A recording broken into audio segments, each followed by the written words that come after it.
speaker, we have Deepti Acharya ji. She's going to talk about the limits of stateness in the modern state system, experimenting with the Kautilya's statecraft and governance. This paper is going to be literally a comparative study of the ideas of state from Kautilya and the modern ideas of state fits in political thought area. Actually, this has not been done earlier. People did not do a comparative study of the philosophy of state between Kautilya Arthashastra and the modern views of state. She is an associate professor, Department of Political Science, Maharaja Sayajirao University of Baroda, MSU, in Vadodara. The name has been changed from Baroda to Vadodara now. So she is she with over 19 years of experience. Her research focuses on water governance, public policy, and public administration in India. She has contributed extensively to national and international seminars and publications. Her recent book, Water and Public Policy in India, Politics, Rights and Governance, was published by Routledge in 2022. She can be contacted at deepti.acharya hyphen polsci polsci at msubaroda.ac.in. We'll share this email ID in the question and answer box also for the convenience of the audience. Dr. Deepti Acharya, over to you. Please proceed. Thank you, sir. Thank you so much. Thank you, Nagaraja, sir, for having me and allowing me to present my views. Thank you, the team also, because I am not at all IKS expert, but still you have considered my request to be the part of this panel. So I would like to request the team if they can share the PPTs which I have shared with them, because I will try, but I'm not sure that if I will be able to. Let me try once, and if suppose it is not Okay. getting success, then I will request the team to support me. I'm sharing this. uh, Now, today we are going to talk about the limits of stateness in the modern state system, and we are going to experiment with the Kautilya's idea of statecraft and the governance. One may think about that why we should talk about, the modern state system, but I think that we can't run from the state and the system of it, which is given to us. We are in the conflict with the state without our consent, and therefore I think that when we are looking at the Indian knowledge and when we are trying to articulate Indian knowledge system in the contemporary sense, it's very important to see that how the contemporary things are at present and what we have missed from the past. So I think that therefore I thought to have this topic in your platform, which I think is the most appropriate place to be discussed on. When we are talking about this, my focus primarily is on five questions. The first is we are going to look into the how the Western scholarship, mainly the Garner, because Garner is very popular when it comes to the introduction to political studies, that how you should conceptualize different ideas, and therefore I have taken Garner. The second question is that whether whatever is defined and proposed, understanding whether it is serving enough to the idea of governance, and what are the limits of it. And when I'm talking about this proposed understanding of governance, I'm talking about the proposal of the Garner only. The third question we are going to focus on, that why there is a need to reconceptualize the idea of a state, what Kautilya's Saptanga can propose, and whether it can serve best to the idea of a state and how it differs from the Garner's offering. And then the last point, which I'm very much keen to, is that whether if the Saptang theory can be argued as a move towards the decolonization of knowledge.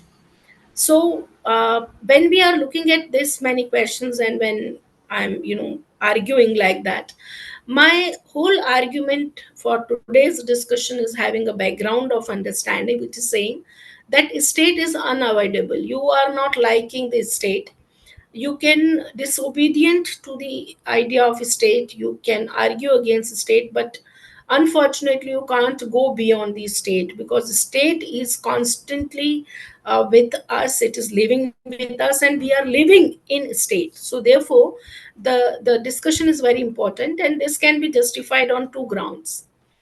Firstly, when we are talking about stateness and governance, understanding about these two, the governance and state, is obvious concern of the knowledge, and it is required to be realized and investigated in a cultural context. This further underlines to identify, examine, and justify the concerns of the ideal state, and this is supposed to be done beyond the Western interpretations, which are very dominating at present time. And the second justification starts with this dominance, which clarifies that since these offerings, which are very much Western in nature, they are evolved in the background of some specific needs of and experiences of some cultures, some social and political needs, and therefore they are less promising for the non-Western states, and therefore there is a need for a revision of it. So when we are looking at this, and when we are talking about it, here when I'm talking about today the stateness, because when I was preparing for this PPT, one of my friend asked me that you are talking about stateness, what is this stateness? And that I thought that certainly this question will be there in the minds of the audience or the listeners. So, stateness I'm taking as a virtue of a state, and this is so important virtue that it is actually establishing a state as a state. And this virtue is asking or obligating the state to define. We all know that it has to define, maintain law and order, secure the interest, confidentiality is supposed to be maintained. It has to identify the friends and otherwise. I have used the term otherwise because it's not sure that they are maybe your enemy or not, maybe they are neutral. So, therefore, I have used the term otherwise, and then attain and protect the growth and development, and mainly to uh, fix the oh, yeah, fix the taxation problem. So, for today's comparison, like as Nagarajan sir has rightly pointed out, that this is going to be a comparative. To take the comparison and to have some evidences of the comparison, I have used this to text. One text is about the Garner's interpretation, which is Introduction to Political Science, and the second is about the translation of, because I am not knowing Sanskrit, so I have taken the translation of Shri Yukta Pranath, professor from Kashi Kashi University. Now, about this, when we people are talking about the Garner is talking about the four elements of the state. I have taken some screenshots of this picture just to make a point. I will not go into the details of it because I would like to give, proper, I would like to limit myself within the time.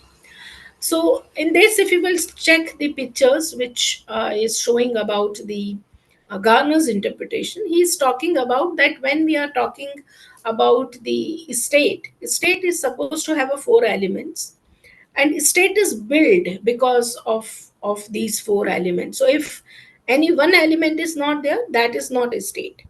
So, people, territory, government, and sovereignty. If you will look at, there is no confusion about the idea of people, or obviously, if you have no people, then how, if no praja, then how there will be a Rajya. So, certainly, people is very important. Territory is no confusion about. Government also. Here, Garner is talking about the organized body that is based on common will.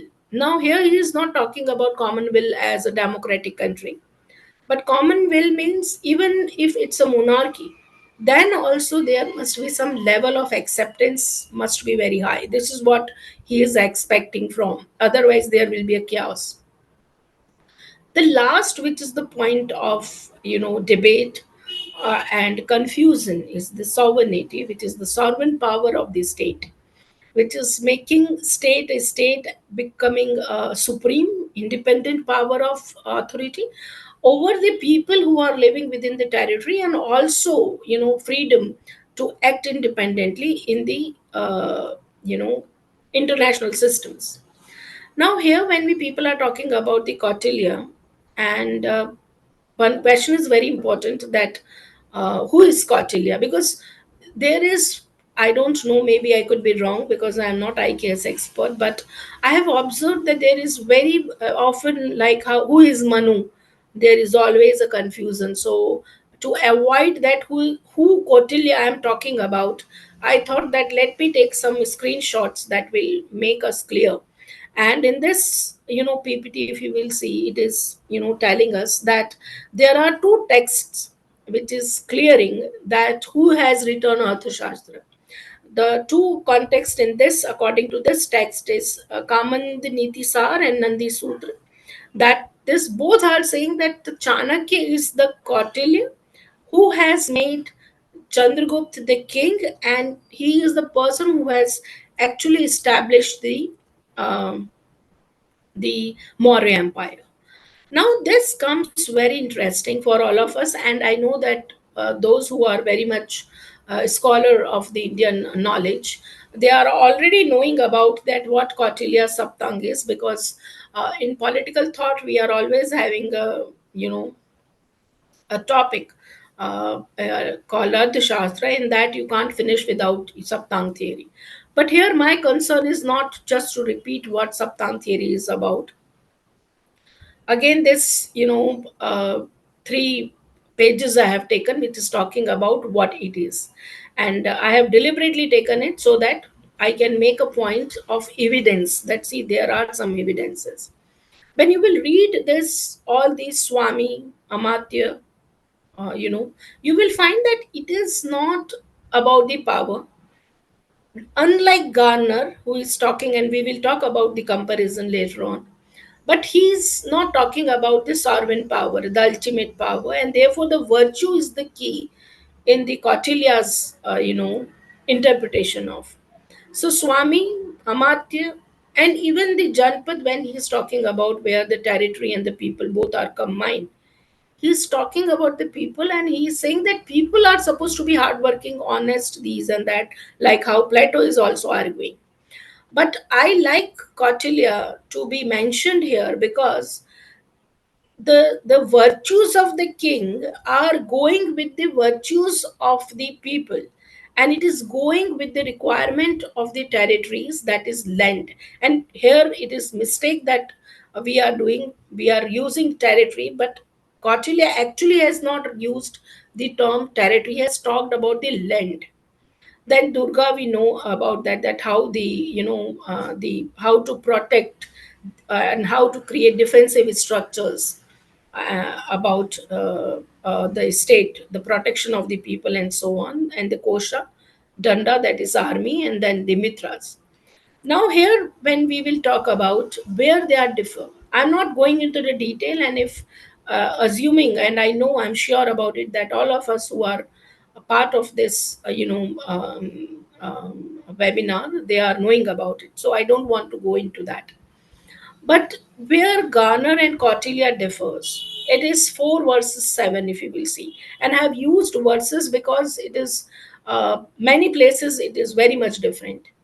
Now, if you will look at the Garner, when he is presenting the 4 elements, he is bringing state as a political entity. In his conception, in his understanding, there is nothing like economy, there is nothing like society, there is just one, and that is the dominance of state. And here the confusions got started because of this political entity which Garner has produced. He is saying that inhabitants who are living within that region, they are supposed to be obedient. Obedient is been argued by Kautilya as well. But he is further adding, Garner is saying that regardless of entitlement of rights, whether you are having rights or not, you have to obey. And there is the confusion starts. But Kautilya, we know that he is not talking about rights, adhikar, or something. Mainly, everything is narrated around the duties, and duties are ultimately becoming your rights, which is we all are knowing about how the Indian philosophy is moving from duties to right and not right to duties. I'm sorry. The second is about the land full of resources, and when we people are talking about the uh, the reason of despot, this is the reason of despot, if you will see why Britishers conquer India, how they can rule for 200 years, certainly because of the resources. Now, even whatever wars are happening around the world, it is because of the natural resources. But if you will see Kautilya, and if you will take Kautilya's consideration, he is saying full of resources is good thing, and it is the reason of samarthya. And samarthya is not power. We all know about it, that there is some thin line difference between the samarthya and the power. Power can be negative. You can classify power positive and negative and so on. But samarthya is something which is supposed to be positive always. Now, the third is about the ruler, which is including king, and both the Kautilya and Garner both are talking about the same thing. But one thing which is very important in Kautilya's interpretation or understanding of a state and its element, king and Amatya are the people with virtues. King cannot be anybody, Amatya cannot be anybody. And I believe that Kautilya is the person that has broken the or has given a good response to the critics who are saying that there was a very rigid, Varna system in India, because we all know that Chandragupta was not coming from the so-called, upper caste. We all know about it, that how Chanakya has made Chandragupta the king and the whole story, but I will not go into that. The fourth is about the power, and the when we are looking at the power, sovereign power is creating a problem. Although with the globalization, with the dependency, the theory of dependency, we don't know whether we are sovereign or not. So absolute power of decision making, and this is the main perhaps reason of war. This when Kautilya is looking not again as a power, but still suppose for a while I am taking it as a power, then he is trying to underline it in the reference of Kosha, which is treasury, the army, and the relations with the other states, including the friends and enemies. So when you are making friend, you should be very careful. When you are making army, or sorry, enemy, you have to be very careful. Now this enemy is why this enemy is supposed to be considered, and I think being a student of political science, I think you will allow me to bring this in, that when India has declared ceasefire against Pakistan, uh, many have was were not in a good mood, and they have serious objections about the acts of the government. But I think that was based on the idea of Kautilya, that how much you should go with the enemy even, and what should be the limit of it, because you have some future objectives as well. So your strategies to make friends and to treat enemies is well defined only when you are knowing the significance of friends in the state.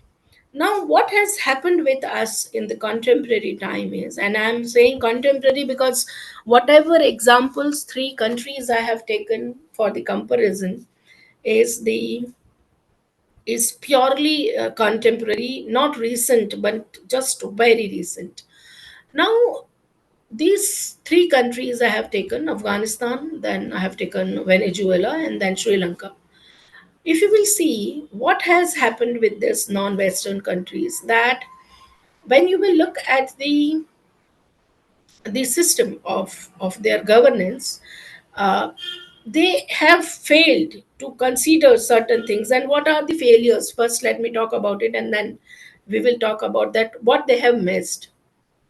This is just to pinpoint the failures, that how drastic things has happened. We all know about that withdrawal of US was there, and NATO forces was there in 2021.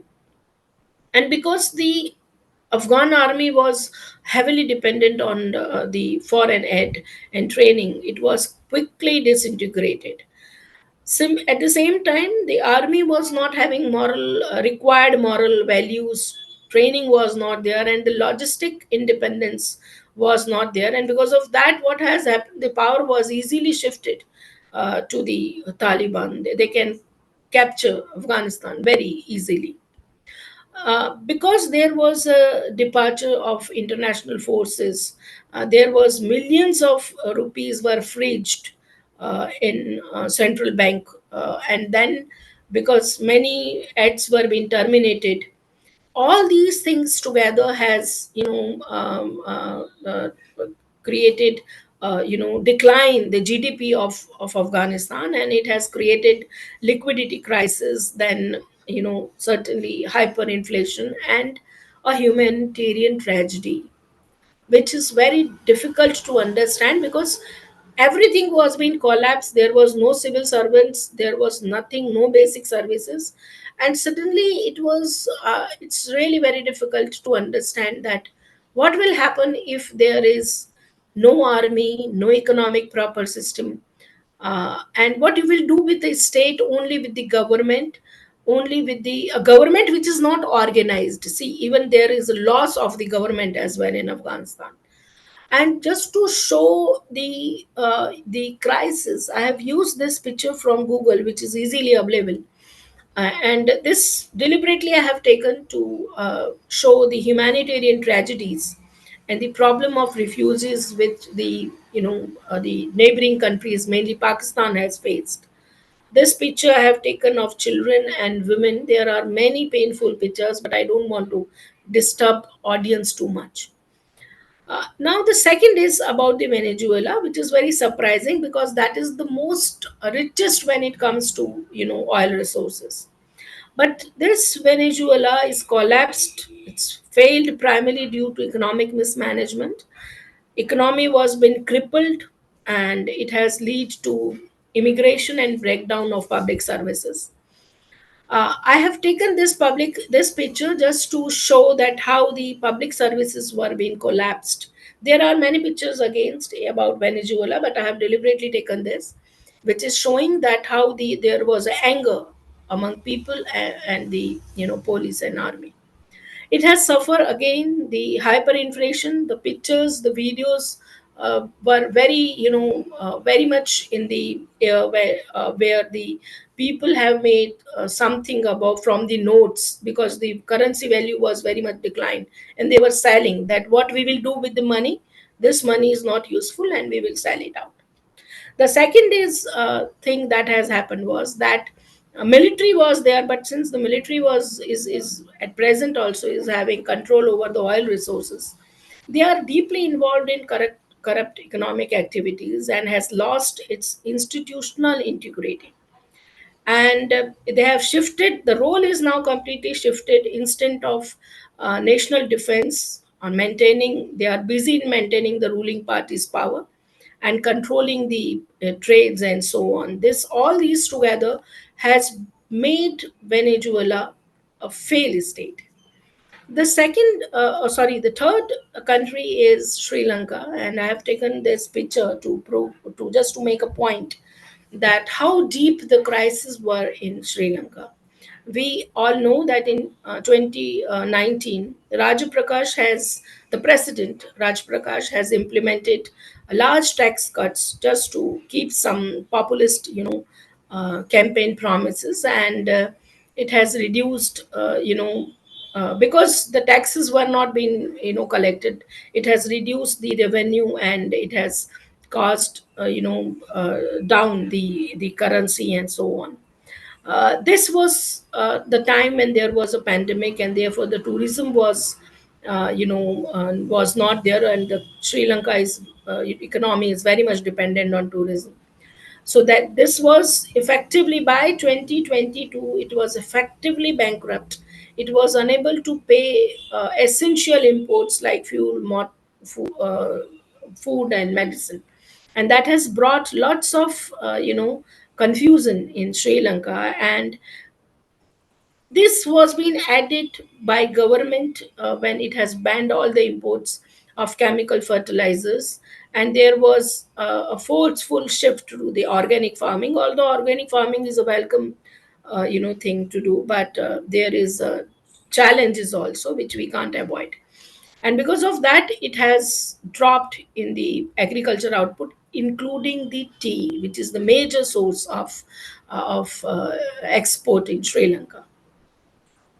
What are the major misses of this Afghanistan, Venezuela, and Sri Lanka? If you will see, they have missed all the five elements which is proposed, which is emphasized, which is underlined, and which is scientifically elaborated by Kautilya. And what has happened, that they there was a colonial legacy, and they were failed to update their political system, and this has contributed further to the failures in these states.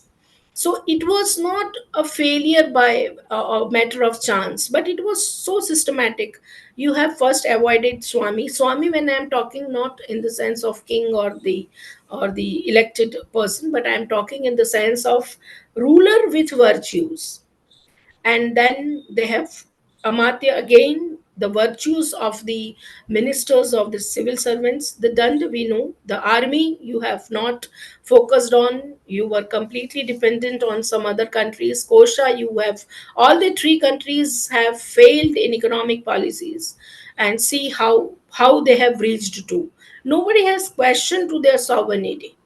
They have collapsed by themselves. Why? Because, and Mitra, because nobody has taken a stand with Sri Lanka, Venezuela, or Afghanistan, because it was so much full of chaos that none of the country was in a position to help them, including India.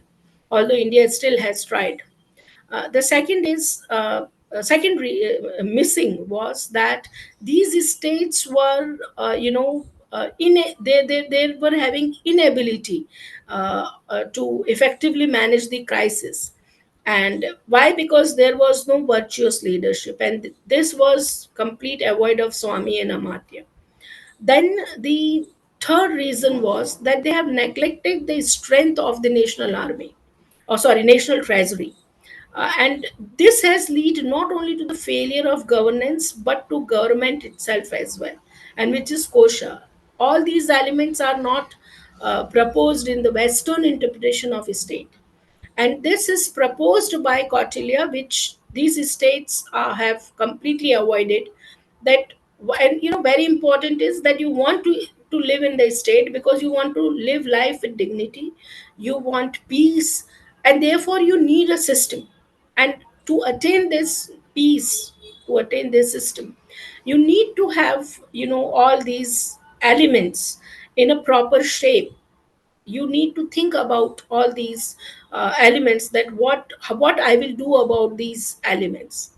The fourth is about these states were too much preoccupied within their own internal issues, that they have not focused to build relations with the other countries. That means they have completed. This was a complete surprise for India as well. If you will see, Sri Lanka has not made much good efforts to make friendship with India. That is a major surprise. Otherwise, there is a deep cultural, connections between the two. Although connections are there in Afghanistan as well, but still. Now, if I will talk about the failures of this, these are three examples. There are many. I could have taken Pakistan as well, but deliberately I have not taken, because I know many will talk about Pakistan and very few will be interested in Afghanistan. Although Afghanistan is equally very important for India's, peace and security. So reconceptualizing the idea of a state beyond Ghana And adding Kautilya's proposal is having the need and the logic as well. Why? Because we know that state is a very complex system, and therefore, when we are treating the people and land, you should not separate it how it has been separated in Western interpretations. I'm not rejecting or disrespecting the Western, offerings, but I'm talking about the needs, present need, that what is supposed to be done. So it is supposed to be taken as a single unit so that your complex needs and demands can meet with each other. The second is that it is very important and logical to acknowledge the role of army, to realize and act on the principle that army is a crucial part of the or element of state defense system to maintain law, order, and also the security. The priority of a state is supposed to be considered as treasury, so it should always focus to increase on. But when you are trying to increase, what Kautilya is saying, that how a king is supposed to take the tax, how bee is taking honey from the flower. So that much only which is required, so that it should not get spoiled. King should not spoil the state, or sorry, the society, but it should take the revenue from the society so that it can protect the society. So it's a give and take relation in Kautilya's interpretation when he is talking about the treasury. So it's not that you should take n number of taxes and fill your um, treasury, if there is a treasury at all. Then the value of rulers' virtue is extremely important. I think it is supposed to be considered as the first priority of a state, whether it's a democracy or non-democratic state. The ruler's nature, capacity, and personality are supposed to be considered as a backbone, where righteous virtuousness is very much important and it is encouraged. The next very important is how you are managing the foreign relations. This also is, I think, amazing proposal by Kautilya. And all the countries at present time, if you will listen, news, international news, you will find that every country now is trying to make friendship. If India and China can make some agreements against UK's traffic, then you can imagine that how much important the element of friendship is in the contemporary sense, which is proposed by the Kautilya. So the logic is that state survival is hangs on its relations with others, and therefore a crucial function is recognizing which states are unjust enemies and which are just allies. This is very important element of Kautilya's interpretation. He's saying enemy is not the person because I feel I don't like this person. Enemy is a person who is doing anyay, Anetik Raja. This is written in the translation. If you will read this Professor Shriyukta Pranath's translation, you will find it out. He has given it tremendously. Word to word translation is given by him. So once when we are doing the reconceptualization and so on, what are the major takes? Why I have talked about all these things, and why I have talked about the comparison in such a short manner, and what will be the benefit of it? I think that reconceptualizing the idea of a state in the background of Kautilya's proposal is a major step towards the decolonization. And this decolonization is very much important for the non Western countries, which insist that recognition and working on the key elements of the state is a major concern of the governance. So, governance is not struggling always to maintain the sovereign power, but it is supposed to go beyond it, and it has to consider about whatever other elements we have discussed about Swami, Amartya, Kosh, Dand, and Mitra by Kautilya. The second major thing is that when we are trying to reconceptualize the idea of a state, it is an activity and a process. And it's not essential only to ensure the cultural representation in the understanding of the statecraft of the or the governance, but it is even extremely significant for meeting the complex needs of modern states, mainly of non-western states. And this non-western, I have talked about Venezuela, Sri Lanka, and Afghanistan, and we have seen that how much suffer, how much pain they have seen. And the problem is what, maybe I will not say that it's completely irrelevant, the western interpretations of state and elements, but I think that it is very much very much important to see that their needs were different. uh, the western countries were not much, countries were maximum countries were not the colonies, but non-western countries, almost all the countries were colony of any one of the western, and therefore the challenges of these non-western countries are very major, which is supposed to be considered. uh, Decolonization is the real call, and I think that if our knowledge will move towards the decolonize, argument is not enough. We need to see that what are the things that are being colonized, and I think the system of state was being colonized first, and then every other thing is being colonized. So you need to start with decolonizing the idea of a state system, and then further you can go move beyond, because everything is now controlled by the state, whether we are accepting or not, but I strongly believe on.